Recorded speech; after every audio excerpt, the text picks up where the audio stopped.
আসসালামু আলাইকুম।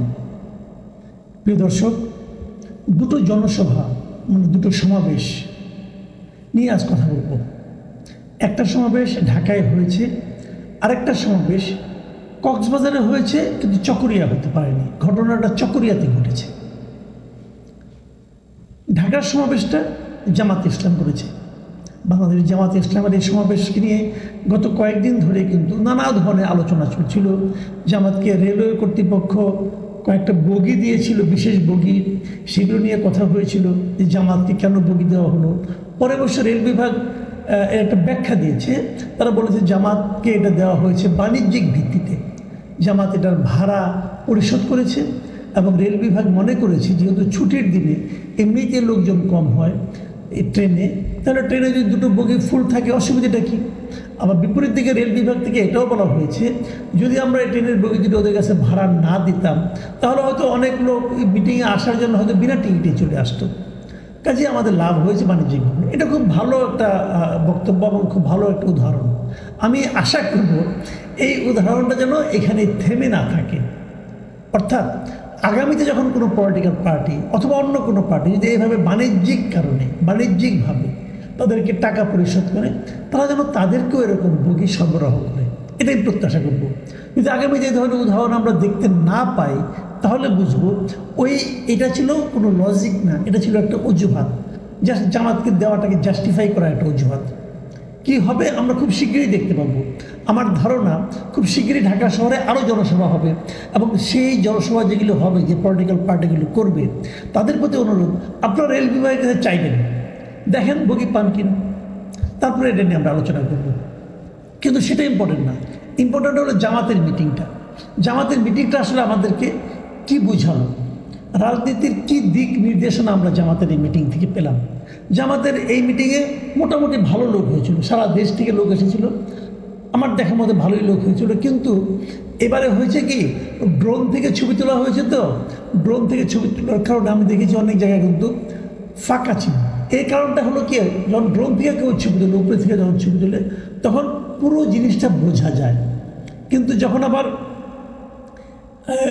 পত্রিকার লোকের ছবি তুলে তখন একটা অ্যাঙ্গেল থেকে তুলে তোর মনে হয় কিন্তু লোকে লোকারণ্য। যা হোক, তারপরেও লোক হয়েছিল প্রচুর, কোনো সন্দেহ নেই। সোহরাওয়ার্দী উদ্যানে যে লোকগুলি হয়েছিল, আমার কাছে মনে হয়েছে একটা বড় জনসভায় জামায়াত আয়োজন করতে পেরেছে। এই অনুষ্ঠানে বিএনপির কেউ যায়নি। সাধারণত এই ধরনের অনুষ্ঠানে আমরা এর আগে দেখেছি বিভিন্ন দলের প্রতিনিধিরা আসেন বড় অনুষ্ঠানে। বিএনপি কেন যায়নি?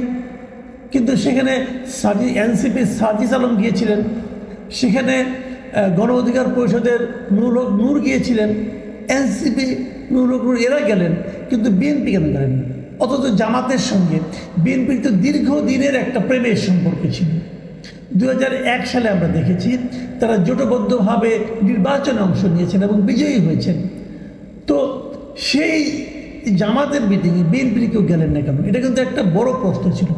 আসলে এই না যাওয়াটাই বোধহয় স্বাভাবিক ছিল। তবে বিএনপি একটা জবাব দিয়েছে। জবাবটা আমাদের কিন্তু দাওয়াত করেনি, আমরা কেন যাব? জামাত কেন দাওয়াত করেনি আমি জানি না জামাতের ব্যাখ্যা। তবে এতটুকু বুঝি যে একটা বেসিক বিষয়, সামনে যখন ইলেকশন হবে সেই ইলেকশনে বিএনপি এবং জামাত তো পরস্পরের প্রতিদ্বন্দ্বী হবে। দেখুন, যখন জোট হয়, বিশেষ করে ভোটের রাজনীতিতে যখন জোট হয়, সাধারণত 1 নম্বর দল আর 2 নম্বর দল মিলে কিন্তু জোট কখনো হয় না। এটাই নিয়ম। 1-এর সঙ্গে 3-এর হয়, 3-এর সঙ্গে অথবা 2-এর সঙ্গে 3-এর হয়, অথবা 3-এর সঙ্গে 2-এর সঙ্গে 4-এর হয়, এরকম হয়। কিন্তু প্রধান 2 প্রতিদ্বন্দ্বী একসঙ্গে মিলে জোট করবে, তাহলে দ্বিতীয় দলটা কি? কাজে এটা না হওয়াটাই কিন্তু লজিক্যালি স্বাভাবিক। তারপরেও সামনে নির্বাচন হবে, নির্বাচনকে কেন্দ্র করে কিন্তু নানা রকম ইকুয়েশন এর মধ্যে চলছে, রাজনৈতিক বিরোধ আছে, পিআর পদ্ধতি নিয়ে একটা বড় বিরোধ আছে। এই সংস্কার যে আলোচনাগুলো হচ্ছে সেখানে পিআর পদ্ধতিতে উচ্চকক্ষ গঠন হবে কি হবে না, এটা নিয়ে জামাত এবং বিএনপির মধ্যে একটা বড় ধরনের বিরোধ আছে।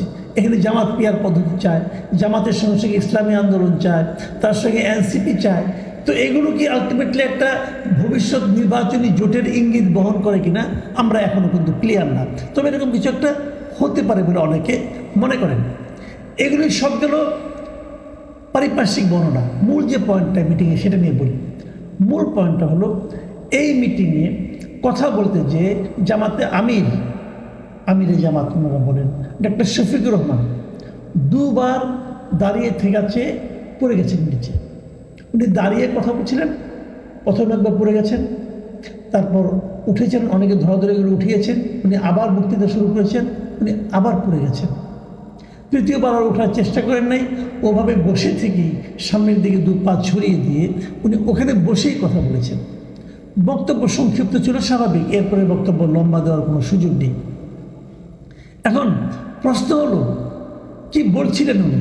অল্প বক্তব্য হলো, আমার কাছে ওনার বক্তব্যটা খুবই গুরুত্বপূর্ণ মনে হয়েছে। উনি কি বলছিলেন? প্রথমবার যখন উনি দাঁড়ালেন বক্তৃতাতে, উনি একটা কথা বললেন যে একটা লড়াই হয়েছে ফ্যাসিবাদের বিরুদ্ধে, আরেকটা লড়াই হবে দুর্নীতির বিরুদ্ধে। জামায়াত যে দুর্নীতিমুক্ত সমাজ গড়বে তার প্রথম প্রমাণ হচ্ছে এইটুকু বলে উনি বাক্যটা শেষ করতে পারেন নাই, উনি পড়ে গেছেন। মানে জামাত যে আসলে একটা দুর্নীতিমুক্ত সমাজ গঠন করতে চায় তার প্রথম একটা প্রমাণ উনি দিতে চেয়েছিলেন। প্রমাণটা আমরা পাইনি, দেওয়ার আগে উনি পড়ে গিয়েছিলেন। আমি আশা করব জামাত ইসলামী বাংলাদেশ পরবর্তী সময়ে এই প্রমাণটা তারা লিখিতভাবে দিতে পারেন। আমরা জানতে চাই তাদের প্রথম প্রমাণটা কি, যেটা দেখে আমি উপলব্ধি করতে পারি যে জামাত অবশ্যই একটা দুর্নীতিমুক্ত সমাজ গড়বে। আবার যিনি যখন দ্বিতীয়বার উঠলেন, দ্বিতীয়বার উঠে কিন্তু আবার বললেন যে দুর্নীতিমুক্ত বাংলাদেশ আমরা সবাইকে নিয়ে গড়ব। আমরা কথা দিচ্ছি আল্লাহর মেহেরবানি ও জনগণের ভালোবাসা নিয়ে জামাত যদি সরকার গঠন করে তাহলে, এটুকু বলে বাক্যটা শেষ করতে পারেন নাই, উনি আবার পড়ে গেছেন। এবং দ্বিতীয়বার পড়ার পর ডাক্তাররা দেখলাম ছোটাছুটি করলেন, অনেকে দেখলাম ওনার ব্লাড প্রেশার চেক করছেন, অনেকে দেখলাম হাত থেকে আঙ্গুল থেকে রক্ত নিলেন, নিয়ে হয়তো ডায়াবেটিস চেক করছেন, এরকম অনেক কিছু হতে থাকলো। তারপরে যখন বসে থাকলেন, বসে বসে উনি আরও অনেক কথা বললেন। সেগুলোর মধ্যে মূল কথাটা কি? মূল কথাটা হলো জামাত যদি এমপি হতে পারে, সরকারে যেতে পারে, তাহলে উনি আগামী দিনে কোনো এমপি মন্ত্রীগুলো সরকারি প্লট গ্রহণ করবে না, কোনো এমপি মন্ত্রী কোনো ট্যাক্সবিহীন গাড়ি চলবে না, কোনো এমপি ও মন্ত্রী তাদের নিজেরা টাকা চালাচালি করবে না। তারা যদি কোনো কাজের বরাদ্দ পায়, সেই কাজটা শেষ হওয়ার সঙ্গে সঙ্গে সেই কাজের বিস্তারিত প্রতিবেদন তারা জনগণের সামনে তুলে ধরবে। এবং উনি বললেন, চাঁদা আমরা নেব না, দুর্নীতি আমরা করব না, চাঁদা আমরা নিতে দেব না, দুর্নীতি সহ্য করব না। কথাগুলি আমার কাছে ভালো লেগেছে। আমি মনে করি এই মুহূর্তে দুর্নীতিটা হলো বাংলাদেশের অন্যতম বড় একটা সমস্যা। যারা এই সরকারে যায় তাদের প্রথম কাজ হলো আজান দিয়ে দুর্নীতি শুরু করেন। তো সেই দুর্নীতির হাত থেকে আমরা আসলে মুক্তি চাই। এই যে কথাগুলি জামাতের নেতারা বলেছেন, এই কথাগুলোকে এই ভঙ্গিতে বিএনপির কেউ বলবেন? যদি বিএনপি আগামীতে সমাবেশ করেন, তাদের কাছে আমার আহ্বান থাকবে, আপনারা এসে বলুন যে আপনারাও কোনো দুর্নীতি করবেন না, দুর্নীতি করতে দেবেন না। আর এখানে, কারণ এটা বিএনপির জন্য আমার মনে হয় কতটা সহজ হবে আমি জানি না, কারণ এরই মধ্যে ক্ষমতায় যাওয়ার আগেই দেশের প্রত্যন্ত অঞ্চলে কিন্তু আমরা দেখেছি যে বিএনপির লোকজন দুর্নীতিতে জড়িয়ে গেছে, তাদেরকে বিএনপি কন্ট্রোল করতে পারেনি। কিছুগুলো যেগুলো জেনেছে, যেগুলো মিডিয়ায় এসেছে, যেগুলো হইচই হয়েছে, তাদেরকে আপনারা বহিষ্কার করেছেন, কিন্তু যেগুলো মিডিয়ায় আসেনি তারা অবাধে চালিয়ে যাচ্ছে। এটা আপনাদের রাজনৈতিক একটা ব্যর্থতা, দলীয় একটা ব্যর্থতা। কেন পারেননি আপনারা জানেন, আর আপনাদের নেতৃত্বের ব্যর্থতা বলে আমি মনে করি। জামাত যেটা বলল তারা দুর্নীতি করবে না, তারা কি অলরেডি কোথাও দুর্নীতি শুরু করেনি? করেছে কিনা এই বিষয়টা নিয়ে আমি আমার দর্শকদের অনুরোধ করব, আপনারা যদি কোথাও পেয়ে থাকেন যে জামাতের লোকজন দুর্নীতি করছে, প্লিজ আমাদেরকে জানান। সেগুলো নিয়ে আমরা আলাপ করবো, জামাতের নেতৃবৃন্দকে জানাবো। আপনারা যে দুর্নীতিমুক্ত দেশ গড়তে চান, আপনাদের লোকজন তো অলরেডি শুরু করে দিয়েছে। জামাতের এই মিটিংয়ের পাশাপাশি চকরিয়া একটা ঘটনা ঘটছে, কক্সবাজারে এনসিপি মিটিং করতে গিয়েছিল দুদিন আগে। আপনারা জানেন এই এনসিপি গোপালগঞ্জে যে কি একটা ঝামেলা পাকিয়েছিল, ওনারা পাকিয়েছেন অথবা ওনাদের কেন্দ্র করে অন্য কেউ পাকিয়েছে, যাই হোক করেছে। আমি নিজে সেখানে বলেছিলাম এর পেছনে মূল কারণ হলো উস্কানিমূলক বক্তব্য। কেন দেবেন না? আপনি রাজনীতির কথা বলেন, ব্যক্তিকে ধরে ব্যক্তির চরিত্র হনন করে বক্তব্য দেওয়াটা কোনো সুস্থতার প্রয়োজন বলে আমি মনে করি না। আপনাকে বাইরে থেকে যে বলতে হবে কেন যে এই লোকটা খারাপ?